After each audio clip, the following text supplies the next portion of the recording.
Good afternoon and welcome to Eidfest. Number 9, Eidfest, and welcome to our new home at the Rockley Showgrounds. Big thank you to Rockley Showgrounds. I see Gary sitting in the audience over there.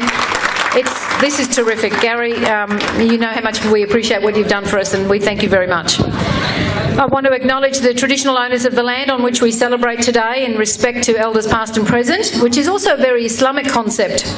As Muslims are told in the Quran, your Lord has commanded that you worship none but Him and that you be kind to your parents.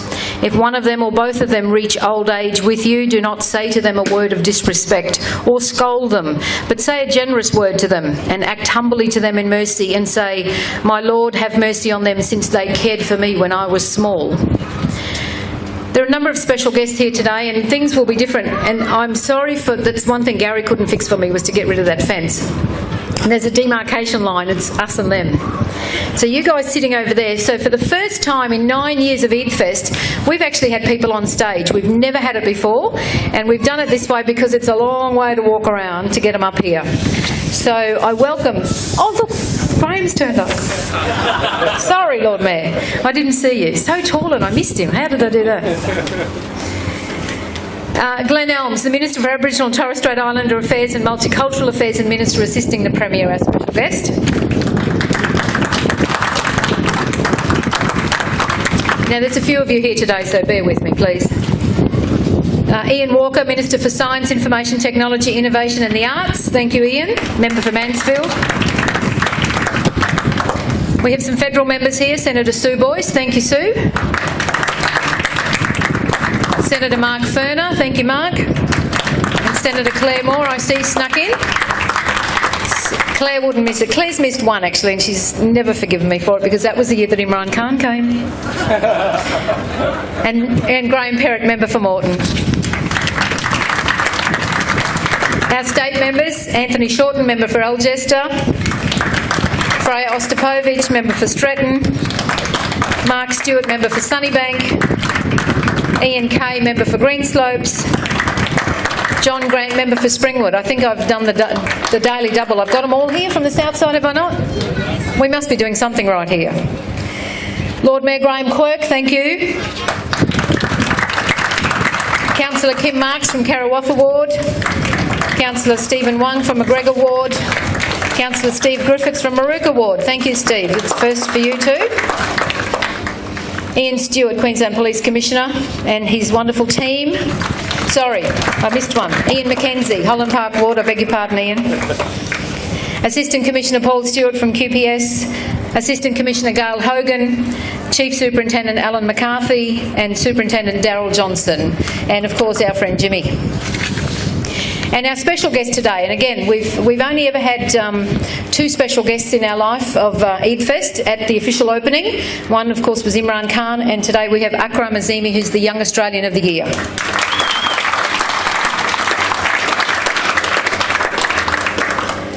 Eidfest is a culmination of celebrations of the end of Ramadan, the Muslim month of fasting, which finished last week.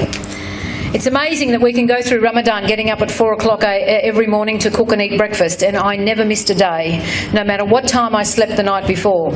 And yet the minute Ramadan finishes, the deal is off. You couldn't drag me out of bed at that time. And at the other end of the day, for the opening of the fast, the meal was ready by 5 o'clock. And every day it was. And in the last week since the end of fasting, I don't even think I've turned the stove on. Ramadan is an opportunity to experience a discipline like no other, to actually starve yourself of food and water consciously, firstly to submit to God's command, but also to control your own wants and desires. And it allows you to reflect on those that fast every day, not to submit to God nor to control their wants and desires, but by the randomness of their birth, their poverty, their destitution. And whilst we fight between ourselves over who can be the meanest and who can be the nastiest, who can be the most heartless over people who are destitute, who have been bombed out of their homes and who have in some cases not even a clean glass of water to drink, then I think that we as a nation have lost a little bit of something. And we are ungrateful, not of what we have and be content with what we have, but of what we could lose because others are coming to take it away from us. Some of you, of course, may disagree with me, and that's okay, because we're lucky enough to live in this country that allows disagreement, that encourages debate, that acknowledges those freedoms. We can only see the shambles that is Egypt and Syria to see what happens when disagreements happen, when freedoms are stifled, when debate is shut down. And as we approach another election this year, I urge you all to cast your vote purposefully. You only have to see what other countries go through to vote or not allow a vote, or to rig elections, that we should be grateful for a harmonious and civil political society that we have here. In the last week, we've seen two very vivid examples of people vilifying Muslims for their own purposes. Well, actually, one was vilifying Islamics from Islam, wherever that country may be, and wants to ban halal food. Well, that would be the ideal solution to the obesity rates, because the poor petal doesn't even understand her own arguments. The cup of coffee she has in the morning with her cereal, her orange juice, her eggs, her toast, all halal. She hasn't even finished breakfast and she's just eaten halal food. She can have the bacon, of course, because that's not halal. So I suppose the pig farmers will be happy, and the Forex Brewery, because alcohol's not halal as well. But the rest of it she can't have. How unfortunate. No mangoes, no cherries, no ice cream, no chocolate. All halal. And the other bright spark running in Griffith, which is our adjoining seat, and who lives on the Darling Downs, I don't know how that quite works. Well, she wants Islam outlawed, because of course that's what a democracy does. It just outlaws things that it doesn't believe in or it doesn't agree with. A religion that was in this country before white man. I'm sure that she hadn't read that part of her history books. She's representing the Rise Up Australia Party, started by those thoughtful people at the Catch the Fire Ministries, headed by Danny Nalia. The same Danny Nalia that said that the Victorian bushfires in 2008 were a direct result of the Victorian government decriminalising abortion laws. And that the Queensland floods were because Kevin Rudd, who was Foreign Minister at the time, was speaking out against Israel. Maybe we needed Moses to part the Brisbane River and that would have set us free, Graham. Last I saw online about this particular lady, the commentary was running into the many hundreds. One such person wrote, "If Islamics want to follow Islam, let them go back to their own country." He must know that woman from One Nation. John of Bendigo, of course, he took it further, and he was my favourite. "I think we should ban Italian food. It doesn't match Australian values. I mean, who likes garlic?" And while at it, Chinese food also. Some studies have showed that if you eat Chinese, you are 10 times more likely to accept lower wages at work. People who agree with this woman's opinion, please join my party called Sink Low, Very Low. However, as any true Queenslander will tell you, there's only one thing that matters, and this person may have found our Achilles heel. Wow, so much hatred from so-called friendly Australians. These comments are embarrassing and will be laughed at from all the corners of the world. If only the Aborigines told the boat people from the First Fleet to bugger off, we would have a decent and more accepting society living in sunny, racist Queensland. It would be funny if the New South Wales League side was one day made up of Muslim players. They would probably win because Queensland is clearly more scared of Muslims than they are of the New South Wales front row. Let's be grateful, people, that we live in a country that allows us all to make these statements, that allows us all to follow our dreams and allows us all to live how we want to live, to better ourselves and better our children, and of course punishes those that don't. As usual, EatFest is our small way of bringing people together, and we like to think that we contribute significantly to the Brisbane community by holding this event to highlight the Muslim community through a festive occasion. Prior to EatFest, there was no community celebration where non-Muslims and Muslims sat together to celebrate Eid. And Muslims have been in Brisbane for more than 150 years. So we like to think that we're revolutionary in that way. And those joining me on the revolution is, of course, my committee. The variations of the purple shirts, you'll see them around. Sultan Dean, Rubana Mullah, Abdul Sakur, Soraya Khan and Ruhi Mullah. And of course any number of hanger-ons who constitute our mothers, our husbands, wives, kids and various house guests who we rope into putting this thing together. And of course a big thank you to the previous Prime Minister Julia Gillard for announcing out of the blue that our newest EatFest committee member was going to be tied up for the next 3 years in a Royal Commission. We announced Bob Atkinson was joining EatFest with so much fanfare, and then we found that he could only make one meeting. Thank you, Julia. I thank you all for coming today. We have a new home. We have a new program with the Muslim Writers Festival. In an interview yesterday on the ABC, I was asked why we need a Writers Festival. Well, I think it can be summed up like this. We all need to tell our own stories. And Muslims have a right to tell their story the only way they know how, in their own voice, telling of their own experiences. Because if they don't, then the One Nations and the Rise Up Australia people, they will tell our story for us, and you've already seen what a botched job they've made of that. Ladies and gentlemen, allow me to introduce a dear friend of Eidfest. Since the first day, we worked closely with him, we mentored him along the way and nurtured his progress. And today he's the Lord Mayor of Brisbane, Graham Quirk.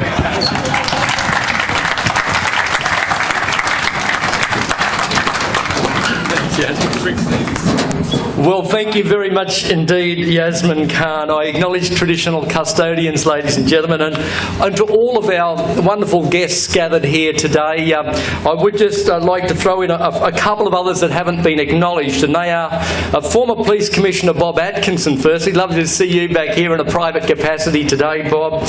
Also to David Lynn and to Malcolm Colbert. To all of our guests, welcome. I don't know, in some respects there almost needs to be a change of name to this event. It can certainly retain the name Eidfest, but it almost has to be a joint event with the Yasmin Khan oration. I have come here each year waiting to in some ways be shocked, certainly to get my mind thinking, but always a delivery of the truth. And to you, Yasmin Khan, we thank you for your thought-provoking introduction again to this. And here, give her a round of applause. Well, Eidfest is a wonderful celebration. It has become part of the landscape of festivals in Brisbane, and now a place which is so rapidly becoming a city of festivals. And, when Yasmin talks about the Muslim community, it is absolutely the case. 100 years of history in our city of Brisbane. Muslims from all parts of the globe. And in this most important Islamic festival of Ramadan, it is appropriate that at this time, as Ramadan comes to its close, that we do celebrate through this festival of Eidfest. I want to thank all of the stall holders for the massive number of hours that the committee put in, and that those stall holders as volunteers also put in to help raise funds for the various committees and organisations within the Islamic faith. We thank you very, very much, ladies and gentlemen, also for bringing together all of the Brisbane community, from people of many faiths, from people of many cultures and backgrounds, to come to celebrate the great diversity, the great harmony and the great sense of respect that we have for one another as a community. So with those few words, ladies and gentlemen, I'm very happy to be a part of this celebration of Eidfest once again. Thank you.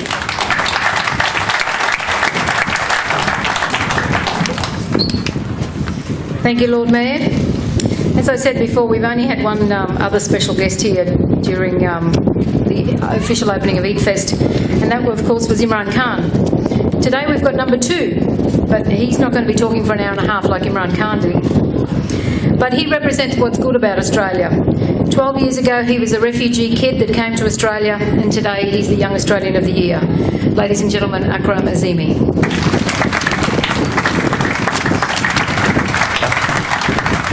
Thank you so much, Yasmin. My helicopter didn't have any fuel, that's why I drove here. Sorry, I know it's a bit of a letdown.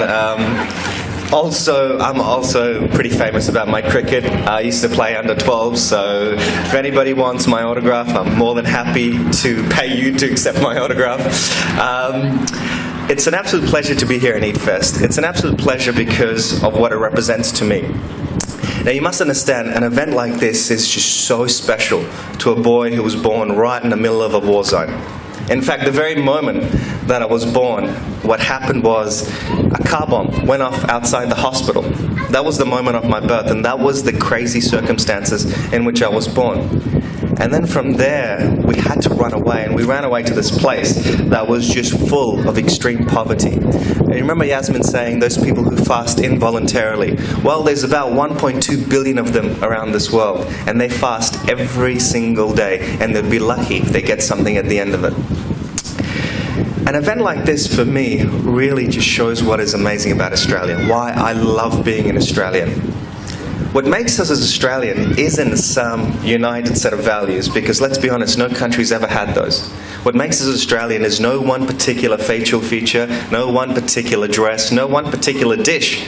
I mean, if I was to ask you, what's our national dish, you would be scratching your head, you'd be going, polony?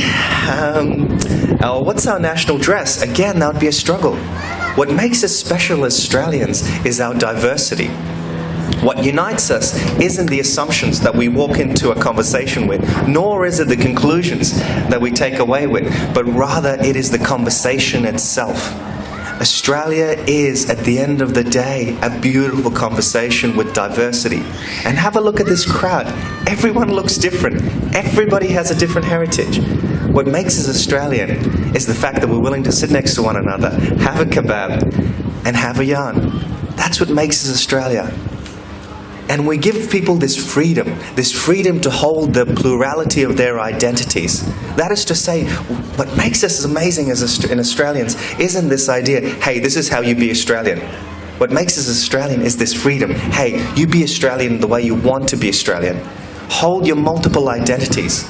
Now, I acknowledge country for a very personal reason, because I've been up in the Kimberley for the last 7 years of my life. And there, as an Afghan boy from a refugee heritage, I was actually adopted into an indigenous community. I have a brother, I have a mum, I have a sister, I have a father. I've been given a skin group name. I'm a Jungari man. I'm a flying eagle. I'm part of that tradition now too. And I'm also part of this tradition that's been going for about 200 odd years, this European heritage that surrounds me. And I'm part of this Afghan tradition that is steeped in the last 1,000 years in this Islamic tradition. And all three form who I am. And it's only a country like Australia that says, son, I'll give you the freedom to be all those three things at once. And you're okay, and you're accepted. So what we're here today, and as part of Eat Fest, is to celebrate our collective selves. Our collective selves. How we're all together in this beautiful conversation, this nation that we call Australia. I'm so proud to be standing here and looking you right in the eyes and seeing so many different shades of brown, so many shades of blue, so many shades of green. What makes us Australia, again, is that contact. Not the colour of our eyes, but that eye contact that comes about it. Thank you so much, and I look forward to having a good yarn and a good kebab with you all. Thank you so much.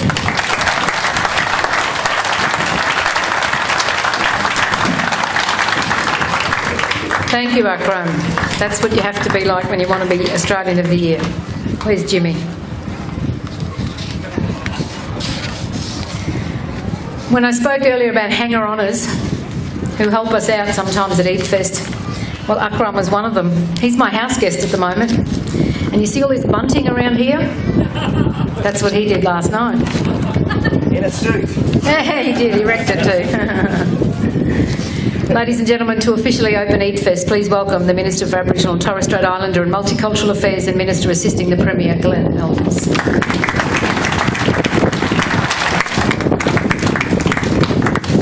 Well, thank you very much. Thanks. Thank you very much, Yasmin.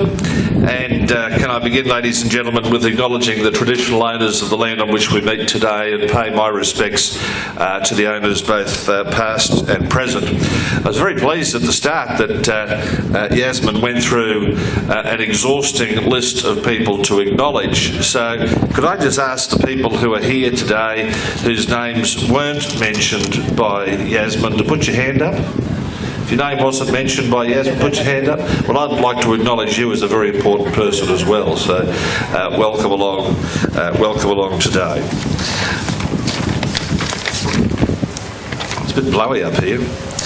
Ladies and gentlemen, I'm delighted to be here today to join in your Eid celebration marking the end of Ramadan. I would like to congratulate everyone associated with the Queensland Eid Fest Association, Yasmin and all of her committee and so forth, even Bob Atkinson, who made it along to one meeting, so good on you, Bob. But to everyone who associated with it, it's a great celebration, and it's good to see how, even though on a new location, it's been able to continue to grow in its 9th year.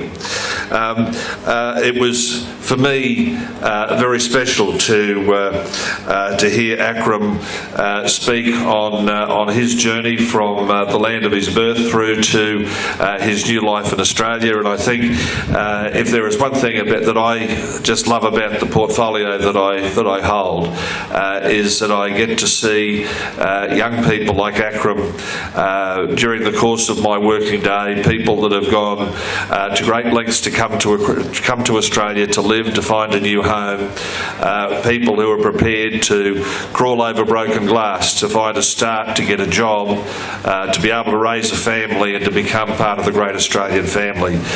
And I just wish, mate, that I could take you along to all the places I go, and you could expand on that story, because it's a very important one, and it's one that every Australian should hear. So congratulations also on being Young Australian of the Year.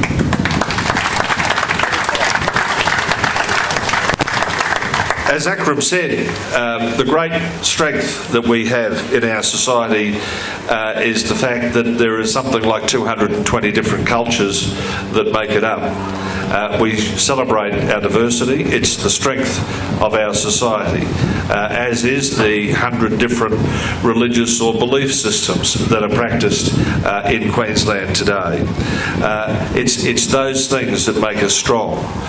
It's those things that sometimes can cause a little bit of tension, but at the end, the understanding and the education that goes with multiculturalism or cultural diversity is something that each of us should learn to spend a bit more time to understand. I know from my point of view, in the time that I've been the Minister, it's been a journey of discovery for me, a journey of education, a journey of understanding, certainly a journey of just opening my mind to the way that people who have come to this country live, and their customs and their beliefs and their history. And when you look at the many nationalities that make up what is the Muslim faith, there's a lot of them on display here today. So can I welcome everyone today. It's my great pleasure to declare Eid Fest officially open, and I really hope that you have a wonderful afternoon. Thank you very much, ladies and gentlemen.